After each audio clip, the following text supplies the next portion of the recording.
Hello learners. आज के video में हम करेंगे एक स्पोकन इंग्लिश प्रैक्टिस। मैं पहले हिंदी सेंटेंस बोलूँगी, फिर हम उसका इंग्लिश ट्रांसलेशन सीखेंगे।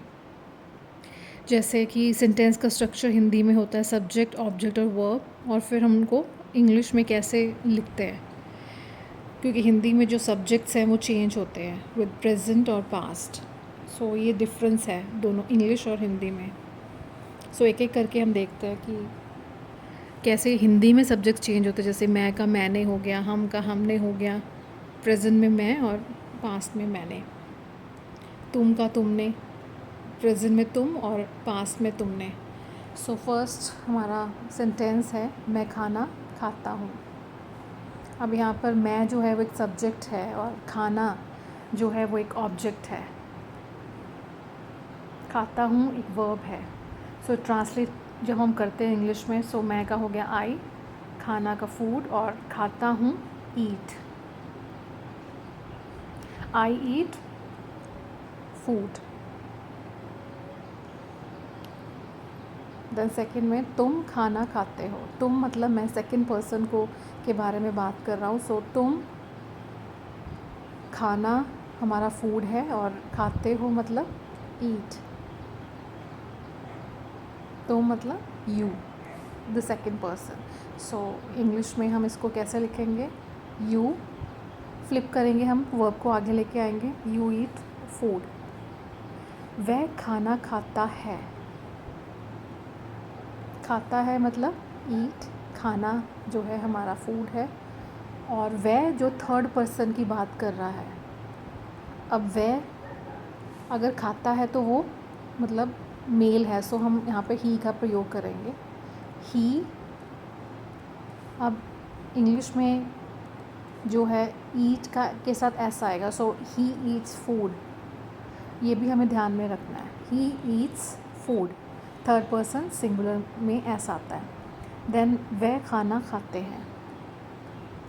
खाना एक ऑब्जेक्ट है, फूड खाते हैं हमारा वर्ब है हिंदी में।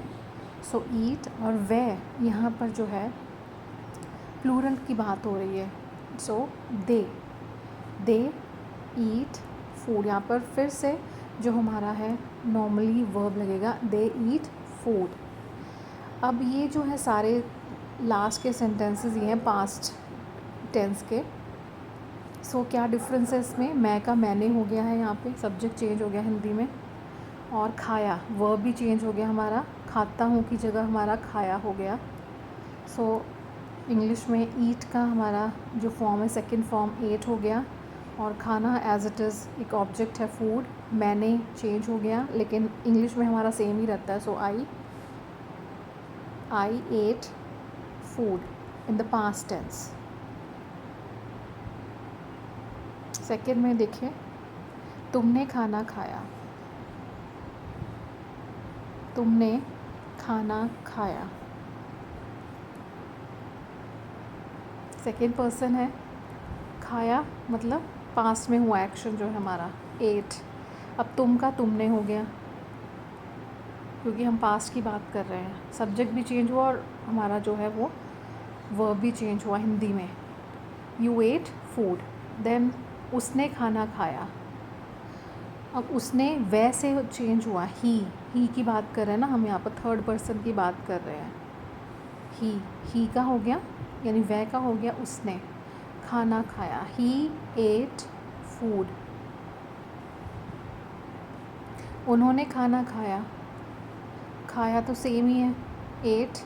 खाना भी सेम है, फूड, लेकिन सब्जेक्ट जो चेंज हुए हैं, वह खाना खाते हैं का हो गया उन्होंने दे एट फूड। अब इससे हमें क्या इन्फ्रेंस मिलती है कि हिंदी में सब्जेक्ट जो स्ट्रक्चर है वो क्या है? सब्जेक्ट प्लस ऑब्जेक्ट और वर्ब। इंग्लिश में वो फ्लिप हो जाता है, हम फिर वर्ब को मिडिल में लेके आते हैं।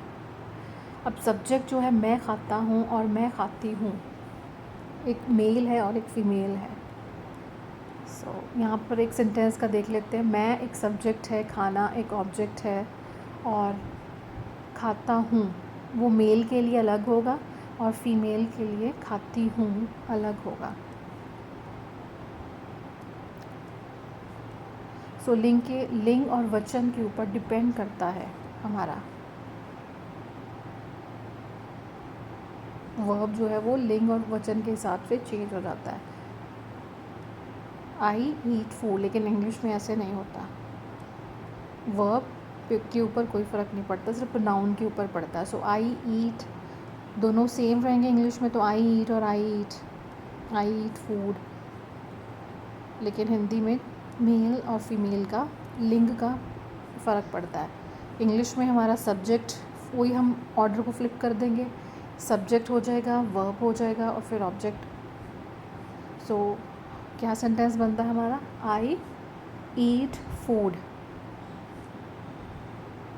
आई is the subject, eat is the verb and food is the object. So this is the structure in English. So आज हमने हिंदी और इंग्लिश के सेंटेंस स्ट्रक्चर को सीखा। Thanks for watching.